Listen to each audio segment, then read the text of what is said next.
అప్పుడు ద్రోణుడు ధర్మరాజును ఖచ్చితంగా బంధిస్తాడు, దుర్యోధనుడి దగ్గరకు తీసుకొని వస్తాడు అని అరవసాగారు. ఇంతలో అర్జునుడు అక్కడికి వచ్చేశాడు.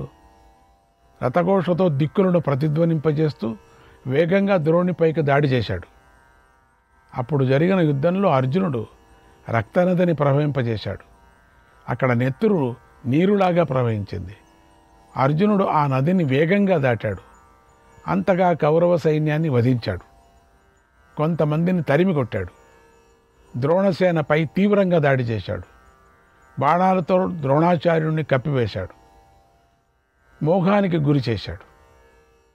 అర్జునుడు బాణాలను ప్రయోగిస్తూ ఉంటే అతడెప్పుడూ బాణం సంధిస్తున్నాడో తెలియలేదు. అంత వేగంగా, కొంచెం కూడా వ్యవధి కనిపించలేదు.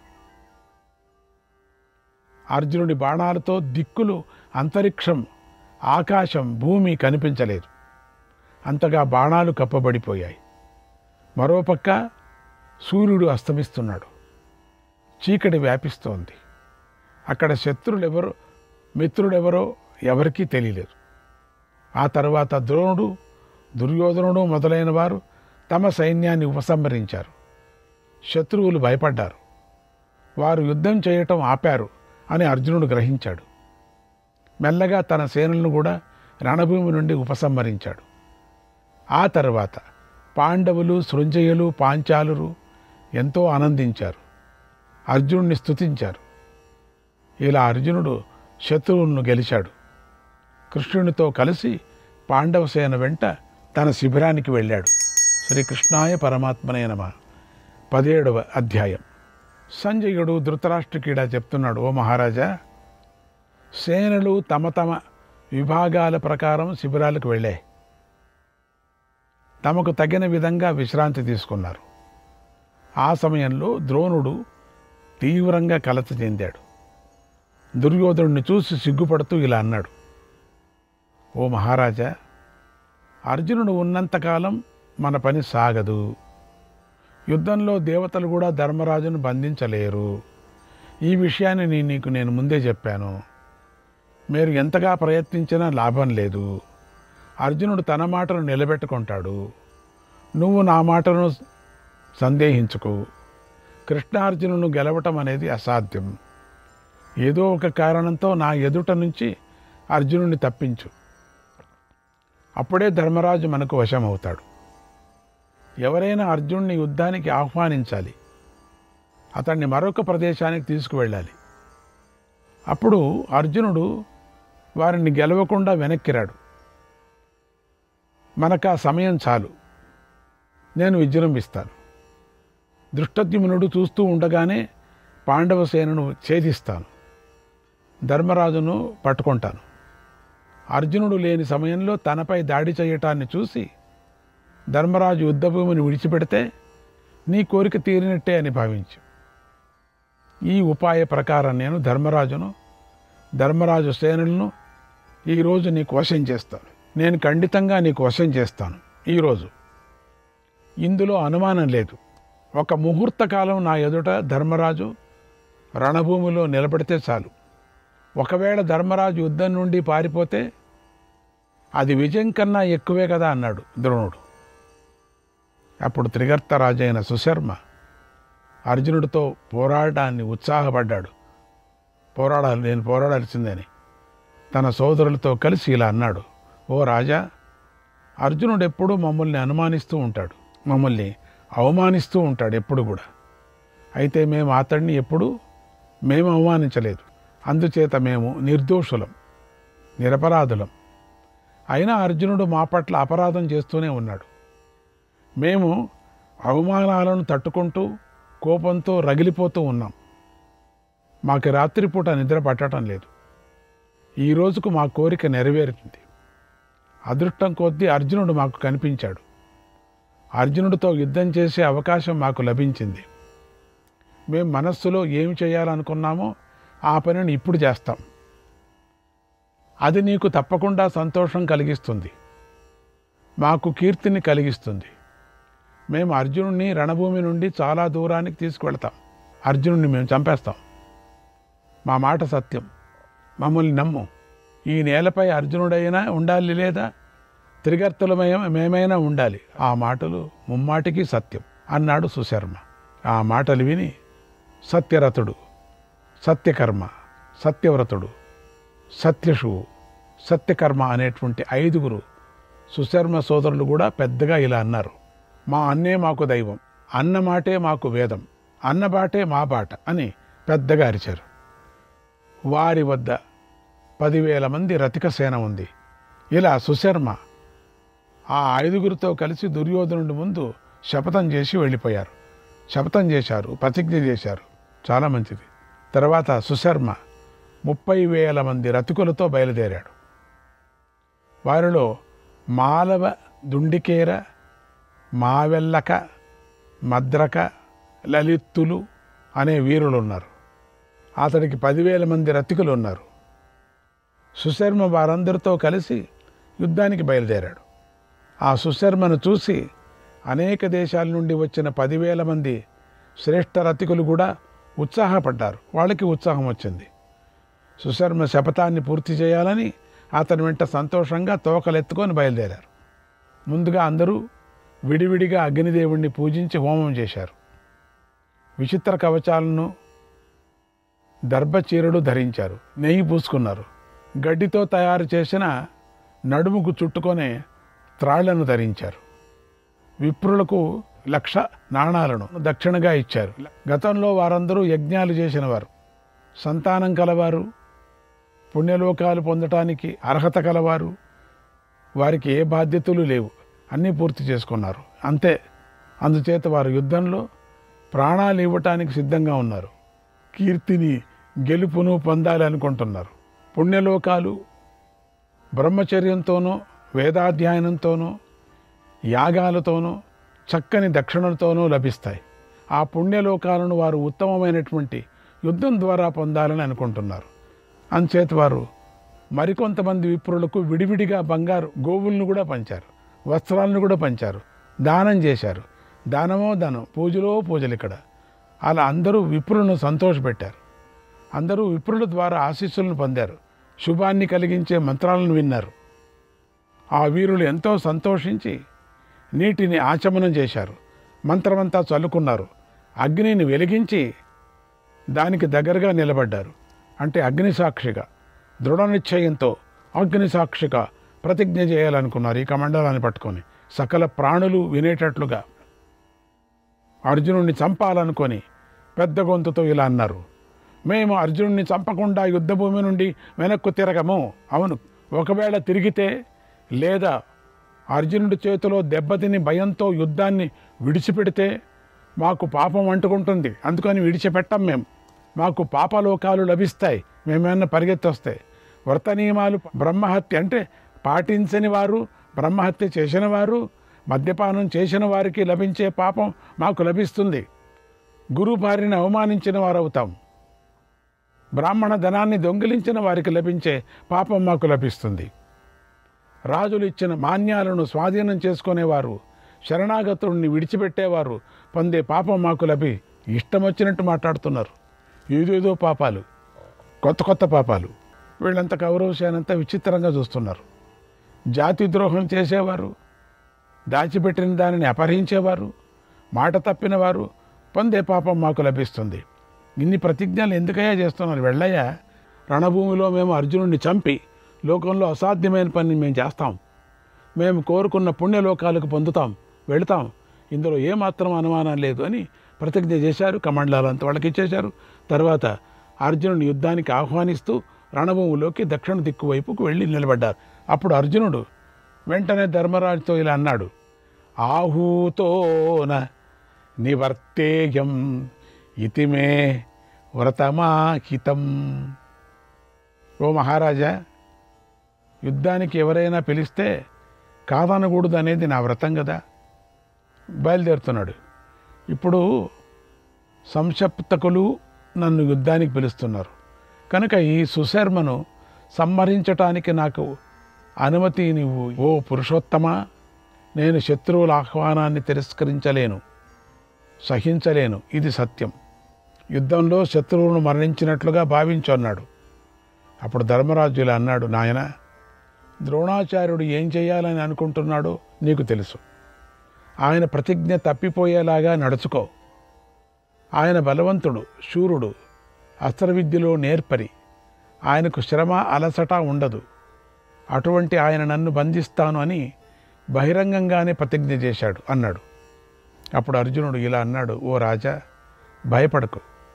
ఈరోజు యుద్ధంలో పాంచాల రాజకుమారుడైనటువంటి సత్యజిత్తు నిన్ను రక్షిస్తాడు. ఈ సత్యజిత్తు బ్రతికుండగా ద్రోణాచార్యుడి కోరిక తీరదు. ఓ రాజా, ఒకవేళ యుద్ధంలో సత్యజిత్తు మరణిస్తే మాత్రం మీరు యుద్ధం చేయకండి అన్నాడు. ధర్మరాజు ఆ మాటలు విని అలాగే అని అనుమతించాడు. అర్జునుడు కౌగిలించుకున్నాడు. పదే పదే అర్జునుడిని చూస్తూ ఆశీస్సులు ఇచ్చాడు. ఆ తర్వాత ఆకలి మీద ఉన్న సింహం ఆకలి తీర్చుకోవటానికి వెళ్ళినట్లుగా అర్జునుడు త్రిగర్తల మీదకు వెళ్ళాడు. అప్పుడు దుర్యోధనుడి సేన అటుగా వెడుతున్న అర్జునుడిని చూసి చాలా సంతోషించింది. ధర్మరాజును బంధించాలని ఉత్సాహపడింది. ఇటు వీళ్ళంతా వచ్చారు. ఇది మోసమే కదా, ఎంతో కోపించి యుద్ధానికి సిద్ధమైంది. ఇక ఇరు సేనలు మహావేగంతో పోరాటానికి సిద్ధమయ్యాయి. ఇరుపక్షాల సేనలు వేగంగా కలుసుకున్నాయి, తీవ్రంగా కొట్టుకున్నాయి అన్నాడు సంజయుడు. శ్రీకృష్ణాయ పరమాత్మనే నమ. 18వ అధ్యాయం. సంజయుడు ధృతరాష్ట్ర మహారాజుకి ఇలా చెప్పాడు, ఓ రాజా, అర్జునుడి రాకతో సంశప్తకులు ఎంతో ఆనందించారు. తమ రథాలతో చంద్రాకారంలో సేనను నిలిపారు. అందరూ సమతల ప్రదేశంలో నిలబడ్డారు. అప్పుడు అర్జునుడు యుద్ధానికి వచ్చాడు. అతన్ని చూసి సంశప్తకులు ఉత్సాహంతో పెద్దగా గర్జించారు. ఆ శబ్దం అన్ని దిక్కుల్లోనూ వ్యాపించింది, గగనతలంలోనూ వ్యాపించింది. అర్జునుడు పరమానందంతో మునిగి ఉన్నటువంటి వారిని గమనించాడు. అర్జునుడు నవ్వుతూ కృష్ణుడితో ఇలా అన్నాడు, ఓ దేవకీనందన, ఈ త్రిగర్త సోదరులు ఈరోజే యుద్ధంలో చావాలి అనుకుంటున్నారు. వారిని ఒక్కసారి చూడు. ఏడవ వలసిన వేళలో ఇప్పుడు సంతోషిస్తున్నారు. ఇప్పుడు వేడ అందరూ ఒకరికొకరు ఏడ్చాల చూడు. అయినా ఇది త్రిగర్తలకు ఆనందించవలసిన సమయమే, ఇందులో సందేహం లేదు. ఎందుకంటే చెడు మనుషులు వెళ్ళలేని ఉత్తమ లోకాలను వీరు వెళుతున్నారు కదా అన్నాడు. తర్వాత వ్యూహాత్మకంగా నిలబడిన త్రిగర్త సేనను సమీపించాడు. వెంటనే తన దేవదత్త శంఖాన్ని పూరించాడు. ఆ శబ్దంతో సంసప్తక సేన ఎంతో భయపడింది. యుద్ధభూమిలో లోక ప్రతిమలు నిలబడినట్లుగా ఆ సేన నిలబడిపోయింది. అట్లా ఉండిపోయారు. కదలంలా అంటే ఎవరు కదలటం లేదు. శిల్పులు చిత్రపటంపై గీసిన బొమ్మల్లాగా ఆ సేన నిశ్చలంగా ఉండిపోయింది. అప్పుడు ఆకాశమంతా నిండిన ఆ శంఖధ్వని భూమిని, సముద్రాన్ని కూడా ప్రతిధ్వనింపజేసింది. ఆ శబ్దంతో సకల సేనల చెవులు వినబడకుండా పోయాయి. వారి గుర్రాలు, చెవులు, మెడ, కాళ్ళు కూడా కదలకుండా ఉన్నాయి. కొద్దిసేపటి తర్వాత సంసప్తకుల సేన తేరుకుంది, స్పృహలోకి వచ్చింది. స్థిరపరచుకొని ఒక్కసారిగా వారు అర్జునుడి మీదకి ఎన్నో బాణాలు ప్రయోగించారు. అర్జునుడు 15 బాణాలను ప్రయోగించాడు. వారి 1000 బాణాలు ఆకాశంలో ఉండగానే ఖండించాడు. సంసప్తకుల కోపించి శ్రీకృష్ణుడితో సహా అర్జునుడిని తీక్షణమైన బాణవర్షంతో నింపేశారు. అర్జునుడిపై 1000 కొద్ది బాణాలు పడ్డాయి. ఆ తర్వాత సుబాహు 30 బాణాలతో అర్జునుడి కిరీటంపై గట్టిగా కొట్టాడు. ఆ బాణాలు అర్జునుడి కిరీటంపై గుచ్చుకున్నాయి. అప్పుడు అర్జునుడు స్వర్ణ కిరీటంలో ఉదయించిన సూర్యుడిలాగా ప్రకాశించాడు. వెంటనే అర్జునుడు ఒక బల్లాన్ని ప్రయోగించి సుబాహుడి చేతి తొడుగును ఖండించాడు. అతడు లేకోకుండా బాణవర్షం కురిపించాడు. ఇంతలో సుశర్మ, సురతుడు, సుధర్ముడు, సుధన్వుడు, సుబాహు 10 బాణాలు ప్రయోగించి అర్జునుడిని గాయపరిచారు. అర్జునుడు వారందరినీ ఎదుర్కొన్నాడు. వారిపై విడివిడిగా బాణాలు ప్రయోగించారు. అందరినీ గాయపరిచాడు. బల్లాలతో వారి ధ్వజాలను, బాణాలను కూడా ఖండించాడు. బాణాలతో సుధన్వుడి వింటిని విరిచేశాడు. అతడి గుర్రాలను చంపాడు. వెంటనే తలపాగాతో ఉన్న అతడి శిరస్సును ఖండించాడు. ఆ వీరుడు పడిపోగానే అతడి అనుచరులు చెదిరిపోయారు. దుర్యోధనుడి సేన వైపుకు వేగంగా పారిపోయారు. ఆ తర్వాత అర్జునుడు తీవ్రంగా కోపించి తన బాణాలతో ఆ మహాసేనను సంహరించాడు. అప్పుడు వారి సేనంతా చెదిరిపోయింది, అన్ని దిక్కులకు పారిపోయింది. అయినా అర్జునుడి కోపం తగ్గలేదు. అర్జునుడు పదునైన బాణాలతో సంశప్తుకులకు వేగంగా చంపుతున్నాడు. అప్పుడు వారి సేనులు అక్కడికక్కడే జింకల్లాగా మూర్చిపోయాయి. అది చూసి సుశర్మ కోపించాడు. ఇంకా బతికాడు వీడు. ఇలా అన్నాడు మహారథులతో, ఓ సూరులారా, పారిపోకండి, భయపడకండి. సకల సేనలు ఎదుట మనం భీకరమైన ప్రతిజ్ఞ చేశాం. ఇప్పుడు దుర్యోధనుడి సేన దగ్గరికి వెళ్ళి అక్కడ పెద్దలకు మనం ఏం సమాధానం చెబుదాం? ఎందుకు అక్కడికి పోతారు మీరు? ఇక్కడే ఉండండి, మనం లోకంలో నవ్వుల పాలవుతాం. ఉండండి ఇక్కడే. కనుక వెనుకకు రండి, మనమందరం కలిసి ఒకటై నిలబడదాం, అర్జునుడిని ఎదిరిద్దాం అన్నాడు. ఆ మాటలు విని వీరులకు ఉత్సాహం వచ్చింది. మాటి మాటికి సింహనాదాలు చేశారు. ఒకరినొకరు ప్రోత్సహించుకున్నారు, ధైర్యం తెచ్చుకున్నారు, పెద్దగా శంఖాలు పూరించారు. ఆ తర్వాత సంసప్తక గణాల కౌరవపక్షంలో చేరిన గోపాలురు విజృంభించారు. మృత్యువే మనకు యుద్ధం నుండి ముక్తిని కలిగిస్తుంది, అదే మనకు మంచి మార్గమని గట్టిగా నమ్మారు. మళ్ళీ ఉత్సాహంతో యుద్ధభూములోకి తిరిగి వచ్చారు అన్నాడు సంజయుడు. శ్రీకృష్ణాయ పరమాత్మనే నమః. 19వ అధ్యాయం. సంజయుడు ధృతరాష్ట్ర మహారాజుకు ఇలా చెప్తున్నాడు. ఓ మహారాజా, సంసప్తక గణాలు, సంపక్తక గణాలు తిరిగి యుద్ధానికి వచ్చారు. ఏ గణాలన్నా పర్వాలేదు, వాళ్ళకేం తొందర లేదు. అర్జునుడు వారిని చూసి కృష్ణుడితో ఇలా అన్నాడు. ఓ కృష్ణ, గుర్రాలను వీరి వైపుకే నడిపించు. నేను వీరిని ప్రాణాలతో యుద్ధభూమి నుండి పారిపోనివ్వను. నేను వీరిని విడిచిపెట్టను. ఎందుకంటే మధ్య మధ్యలో వచ్చి చాలా ప్రాబ్లమ్స్ ఇస్తున్నారు. ఏ పనులే చేయనివ్వరు. అందుకని వీళ్ళని వదిలిపెట్టను నేను. ఈరోజు నా అస్త్రబలాన్ని, బాహుబలాన్ని, ధనుర్బలాన్ని చూడు. కోపించిన రుద్రుడు జీవులను నాశనం చేసినట్లుగా నేను ఈ రోజున వీరులందరినీ పడగొడతాను, నాశనం చేస్తానన్నాడు. ఆ మాటలు విని కృష్ణుడు చిరునవ్వు నవ్వాడు. అర్జునుడికి శుభాకాంక్షలు తెలిపాడు. అర్జునుడు చెప్పిన చోటికి రథాన్ని నడిపించాడు. అది ముందుకు వెనుకకు మండలాకారంగా తిరిగింది. అప్పుడు కోపించిన యాదవ వీరులు వివిధ ఆయుధాలను చేతిలో పట్టుకొని అర్జునుడిని ఎదిరించారు. వారు ఒక్క ముహూర్త కాలంలో కృష్ణుడితో సహా అర్జునుడిని రణభూమిలో కనిపించకుండా చేశారు. బాణాలతో కప్పేశారు. అందుకు అర్జునుడు కోపించి రెట్టించిన పరాక్రమంతో విజృంభించాడు. గాంధీవ ధనస్సును చేతిలో పట్టుకున్నాడు. దేవదత్త శంఖాన్ని పూరించాడు. శత్రువులను నాశనం చేసే త్వాస్త్రాస్త్రాన్ని ప్రయోగించాడు. ఆ అస్త్రం నుండి వేలకు వేలుగా అర్జునుడి యొక్క ప్రతిరూపాలు ఉద్భవించాయి. అంటే ఎన్ని వేలు బాణాలు వేస్తాడో అన్ని వేల మంది అర్జునులు కనపడతారు అక్కడ. అనేక మంది అర్జునులు చూసి వారెంతో మోహానికి లోనయ్యారు. ఇదేంటి ఇంతమంది అర్జునులు ఉన్నారు? ఏ అర్జునుడు? ఒరిజినల్ ఎవరు, డూప్లికేట్ ఎవరు అని వాళ్ళకి అర్థం కాలే.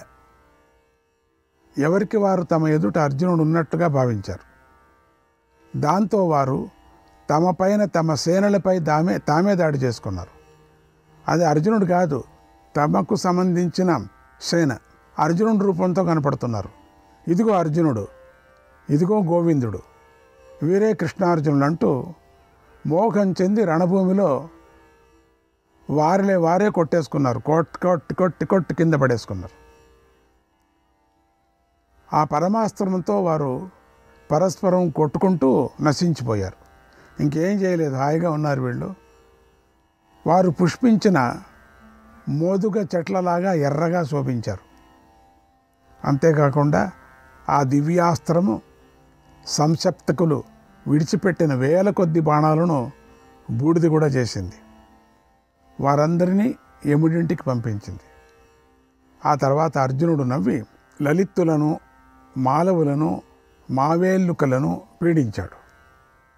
త్రిగర్తులను, అవిధేయులను బాణాలతో బాధించాడు. అర్జునుడు చేస్తున్న మారణ హోమానికి రాజులు ఎంతో కోపించారు.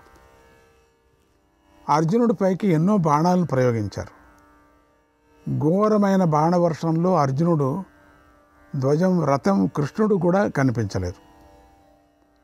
అది చూసి వారందరూ తమ లక్ష్యం నెరవేరింది అని భావించారు. ఒకరినొకరు చూసుకొని గర్జనలు చేశారు. కృష్ణార్జునుడు చనిపోయారని ఆనందించారు. తమ ఉత్తరీయాలను పైకి తీసి గాలిలో ఊపారు. వేల కొద్ది వీరులు సంతోషిస్తూ భేరులు, మృదంగాలు, శంఖాలు మ్రోగించారు. పెద్దగా సింహనాదాలు చేశారు. ఆ సమయంలో కృష్ణుడికి చెమట పట్టింది. ఎంతో బాధపడుతూ అర్జునుడితో ఇలా అన్నాడు, అర్జున, ఎక్కడున్నావు? ఈ బాణాలతో నాకు నువ్వు కనిపించడం లేదు. ఓ శత్రు సంహర్త, నువ్వు జీవించే ఉన్నావా అన్నాడు. ఆ మాట విని అర్జునుడు త్వరపడ్డాడు. వెంటనే వాయువాస్త్రాన్ని ప్రయోగించాడు. సంసప్తకులు కురిపించిన బాణవృష్టిని తొందరగా తొలగించాడు. వాయుదేవుడు ఎండుటాకుల ప్రోగులను ఎగరగొట్టినట్టుగా అర్జునుడు సంసప్తక సమూహాన్ని, గుర్రాలు, ఏనుగులు, రథాలను ఆయుధాలతో సహా ఎగరగొట్టాడు. అప్పుడు ఆ సైనికులు చెట్లపై నుండి ఎగిరిపోతున్న పక్షుల్లాగా అందరూ కనిపించారు. అర్జునుడు అలా త్వరపడుతూ పదునైన బాణాలతో వందలు వేలుగా వారిని సంహరించసాగాడు. శ్రీకృష్ణాయ పరమాత్మనే నమః.